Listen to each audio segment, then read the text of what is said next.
Hello friends, Radhe Radhe सभी को। कैसे हैं आप लोग? आशा करते हैं आप लोग स्वस्थ और मस्त भी होंगे। तो केवीएस एनवीएस में तो होली के पहले बड़ा धमाका किया है। इन्होंने रिजल्ट निकाल के बस एक थोड़ी सी दिक्कत भी की है कि किसी किसी को एनवीएस की ही पोस्ट मिली है, किसी किसी को केवीएस की मिली है। और उन्होंने ऑप्शन में दोनों सेलेक्ट किया था, जैसे मैंने ही दोनों सेलेक्ट किया था, केवीएस एनवीएस दोनों के लिए सेलेक्ट किया था। लेकिन मुझे केवीएस अलॉट हुआ है। मैं शॉर्ट लिस्टेड हो चुका हूँ टीयर सेकंड के लिए। और मैं इस वीडियो में बात करने वाला हूँ कि मैंने मैथ एंड रीजनिंग में जो स्कोरिंग सब्जेक्ट होता है, उसमें कहने कैसे मैंने टोटल स्कोर अचीव किया हूँ। कि एक क्वेश्चन आपको पता होगा, अगर आपने जेएससी पोस्ट के लिए अप्लाई किया था तो आपको पता होगा कि इसमें एक क्वेश्चन रीजनिंग का गलत था। इसलिए मैंने 3 मार्क्स मेरे वो मैंने काट के बता रहा हूँ। और नहीं तो मैथ में मेरे 20 के 20 क्वेश्चन सही है और रीजनिंग में 19 क्वेश्चन सही है। तो मैंने कैसे वो स्कोर को अचीव किया, मेरी क्या स्ट्रेटजी थी, मैं आपको अपनी सारी स्ट्रेटजी, अपनी सारी बातें आपसे शेयर करूँगा, ताकि आप भी आने वाली विगत वैकेंसियों में आप भी इस स्कोर को अचीव कर सकें। तो चलिए ज़्यादा बातें नहीं करते हैं, वीडियो को शुरू करते हैं। और वीडियो में आप नए हैं तो सब्सक्राइब कर देना। और सबसे पहले हम आपको बताना चाहते हैं कि सभी लोग स्ट्रेटजी बताएँगे कि मैं आपको सबसे पहले ये दिखा देना चाहता हूँ कि ये देखिए मेरा जो यहाँ पे दिखा रहा है ना, जूनियर असिस्टेंट, सॉरी, यहाँ पे देखना, junior assistant KVS, total marks 204, short listed for tier second. यहाँ पे मैं registration number and application number मैं हाइड कर दिया हूँ। तो मैं सबसे पहले अपना दिखाऊंगा कि मैं शॉर्ट लिस्टेड हूँ कि नहीं हूँ, मैंने स्कोर किया है कि नहीं, तब मैं अपनी स्ट्रेटजी बताऊंगा। क्योंकि यूट्यूब पर काफ़ी लोग आ चुके हैं, बताते हैं, सही भी होता है, कुछ ऐसी बात नहीं है, लेकिन मैं अपना मैं पहले किया हूँ, फिर आपको बताऊंगा। तो इसलिए कोई फेक वीडियो ये नहीं है, मैंने खुद स्कोर किया है तो मैं आपको वो स्ट्रेटजी शेयर करने वाला हूँ। तो मैं यहाँ पे दिखा देना चाहता हूँ कि score 117 upon 120 math and reasoning में मिलाकर है, टोटल स्कोर 204। तो चलिए बात शुरू करते हैं इस वीडियो को। तो सबसे पहले केवीएस एनवीएस स्ट्रेटजी क्या होनी चाहिए 2026 के लिए, जो फ्रेशर हैं, जो कि जेएस से या फिर किसी भी पोस्ट के लिए अप्लाई करते हैं, सबसे बेसिक बेसिक चीज़ें क्या हमें जाननी चाहिए, क्या हमें मजबूत कर लेना चाहिए, सबसे पहले बेसिक, उसके बारे में बात करेंगे। मैं इस स्ट्रेटजी को 3 पार्ट में डिवाइड किया हूँ। First part, second part, third part. सबसे पहले फर्स्ट पार्ट की बात करूँगा, फिर सेकंड की, फिर थर्ड की। तो मैं इस वीडियो में बात करूँगा मेरी स्ट्रेटजी क्या थी, मॉक टेस्ट मैं किस कंपनी का देता था, किसका मॉक टेस्ट देता था, कितना मॉक टेस्ट दिया हूँ, क्लासेस मैंने क्या क्या किया, ऑफलाइन किया है कि ऑनलाइन किया है, बेसिक ट्रिक्स क्या होती हैं इसमें फॉलो करना चाहिए क्या क्या, और self study plus class balance कैसे किया जाता है उसको भी मैं आपसे शेयर करूँगा। तो चलिए, सबसे पहले अगर आपको हम बता दें तो सिलेक्शन के पीछे दो चीज़ होती है। एक होती है स्पीड और दूसरी होती है हमारी एक्यूरेसी। स्पीड और एक्यूरेसी से ही हमारा सिलेक्शन होता है। पार्ट फर्स्ट में हम बात करेंगे क्या क्या सबसे पहले हमें जरूर करना चाहिए, अगर सिलेक्शन लेना है तो हमें क्या जरूर करना चाहिए। तो स्टार्टिंग की अगर आप प्रिपरेशन के स्टार्ट कर रहे हैं तो स्टार्टिंग के 10-15 दिन क्या क्या आपको सबसे पहले करना चाहिए, स्पेशली मैथ्स के लिए और रीजनिंग के लिए।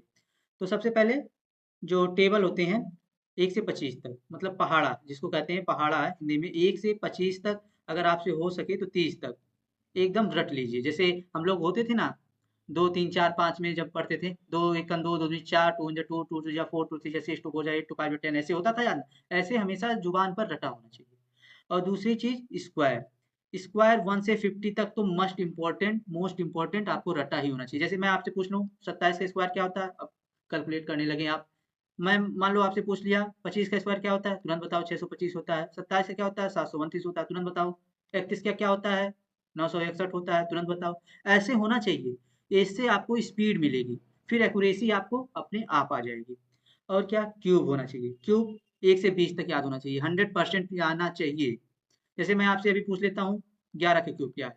आप कहोगे क्या होता है, क्या होता है? नहीं, ऐसा नहीं होना चाहिए। मैं पूछूँ 11 का क्यूब क्या होता है तो 1331 बोलो तुम। ऐसी होनी चाहिए।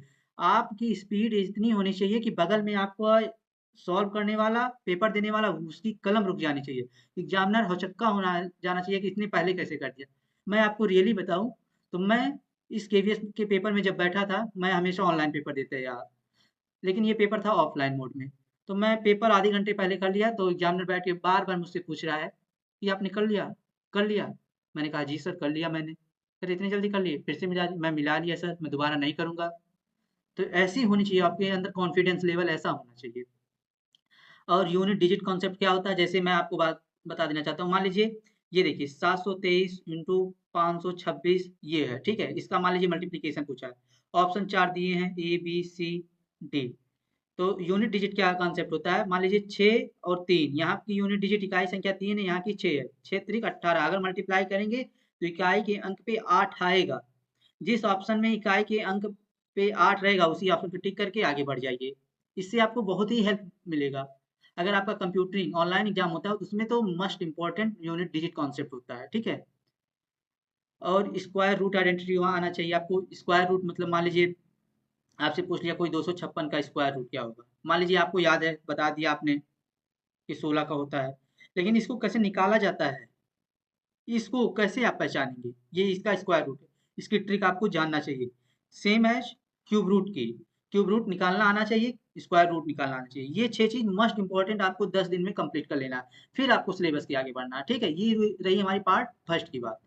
अब बात करेंगे हम लोग पार्ट सेकंड में। पार्ट सेकंड में क्या होता है, पार्ट सेकंड से हमारी रियल प्रिपरेशन शुरू होती है। जो प्रिपरेशन सब्जेक्ट की जिस एग्जाम की होती है, यहाँ से पार्ट 2 में होगी। वो तो बेसिक बात हुई पार्ट 1 में। पार्ट 2 में हम लोग करेंगे अपने सब्जेक्ट से रिलेटेड। अब सबसे पहले हम लोग देखेंगे किस एग्जाम की तैयारी कर रहे हैं, केवीएस एनवीएस किस पोस्ट के लिए है वो भी देख लेंगे, ठीक है। मान लीजिए मैंने जेएससी दिया है, आपको भी देना है जेएससी, ठीक है।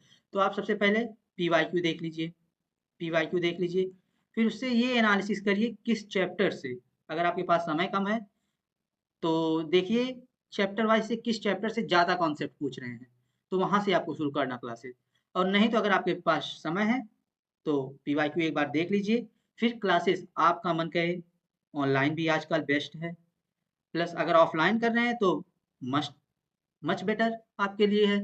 क्योंकि मैंने सबसे पहले स्टार्टिंग में एक एक साल मैंने ऑफलाइन क्लास की है, ठीक है। ऑफलाइन क्लास मैं प्रयागराज में किया हूँ, प्रयागराज में मैं किया हूँ, ठीक है, ऑफलाइन क्लास। फिर उसके बाद मैं घर चला आया, क्योंकि मेरी कुछ अपनी प्रॉब्लम थी, तो इसलिए से मैं घर चला आया। फिर उसके बाद मैं अब जो टॉपिक जो होती है मैं अपने टीचर से पूछ लेता हूँ, या फिर यूट्यूब पर इतने वीडियो पड़े हैं कि मैं अपने किसी भी टॉपिक में कंफ्यूज होता हूँ तो वहाँ से देख लेता हूँ। तो आपको मैं किसी टीचर से नहीं बात करूँगा, खासकर अगर आपको मैथ पढ़नी है तो आदित्य रंजन सर भी पढ़ाते हैं। अगर आपको बेसिक से पढ़ना है एकदम, गगन सर पढ़ाते हैं, राकेश सर। अगर आपको बेसिक से पढ़ना है 3 लोग को, अगर आपको थोड़ा सा एडवांस लेवल में पढ़ना है अभिनय सर को फॉलो कर लीजिए। ये सब टीचर मैथ के लिए मच बेटर है, ठीक है। पार्ट 3 में बात करते हैं, जो आपको क्लासेस करने के बाद आपको बेसिक सबको पता हो जाना चाहिए कि इस चैप्टर मान लीजिए रेशियो का पूछ रहा है, मान लीजिए 3:2 b = 3c पूछ लिया, ए रेशियो बी रेशियो सी।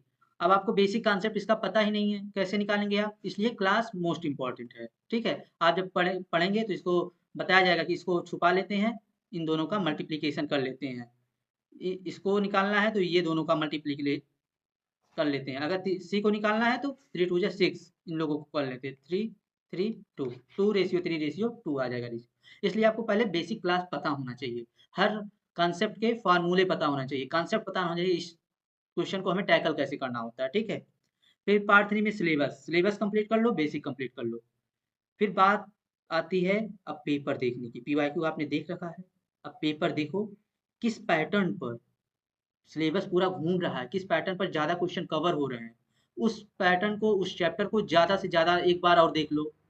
फिर ये सब कंप्लीट करने के बाद हम आते हैं अपने सिलेबस पर। सिलेबस एक बार देख लो जल्दी जल्दी कि किस सिलेबस में मेरा वीकनेस पॉइंट है, चैप्टर वाइज देख लो।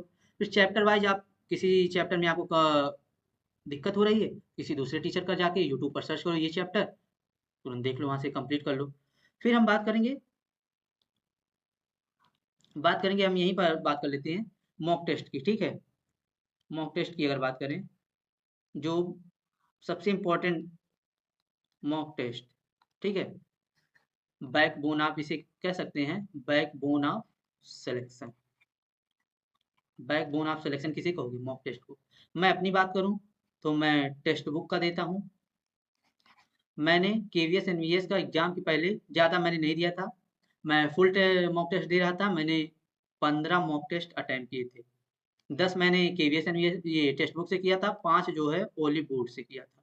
लेकिन मैं आपको हाईली रिकमेंड करूंगा कि आप टेक्स्ट बुक से दीजिए। इसमें आपको एनालिसिस बहुत ही अच्छा रहता है। फिर मेन चीज़ आती है, टेक्स्ट बुक से आपने मॉक टेस्ट दे लिया, उसके बाद आप एनालिसिस, एनालिसिस मस्ट इम्पोर्टेंट है। जितनी ज़्यादा आप एनालिसिस करेंगे, उतनी ज़्यादा आपको उस क्वेश्चन में परफेक्ट हो जाएँगे, ठीक है? ये रही मेरी स्ट्रैटेजी, मैंने ये ऐसे-ऐसे फॉलो किया।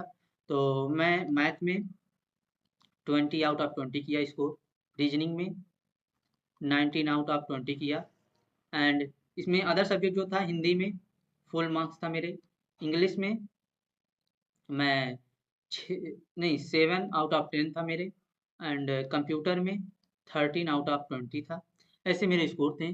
तो मैं ऑलरेडी जो है टियर 2 के लिए सेलेक्ट हो गया हूँ, यहाँ पे देख सकते हैं आप, टियर 2 के लिए सेलेक्ट हो सक गया हूँ। अब टियर 2 की बात करूँ तो टियर 2 का एग्ज़ाम जो है मेरा 27th ऑफ मार्च को है, एंड आफ्टरनून शिफ्ट में है। तो इसके बाद मैं इसकी भी स्ट्रैटेजी दूँगा कि मैंने कैसे तैयार किया, मेरा एग्ज़ाम कैसा गया है।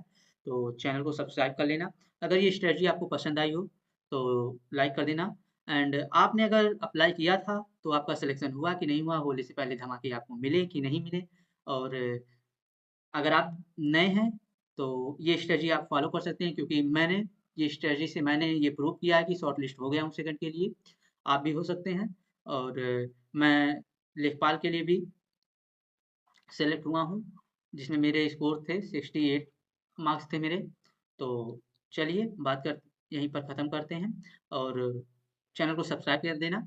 आपको स्ट्रैटेजी कैसी लगी ये भी बताना। अगर आपको और कुछ पूछना है तो पूछ सकते हैं। ठीक है?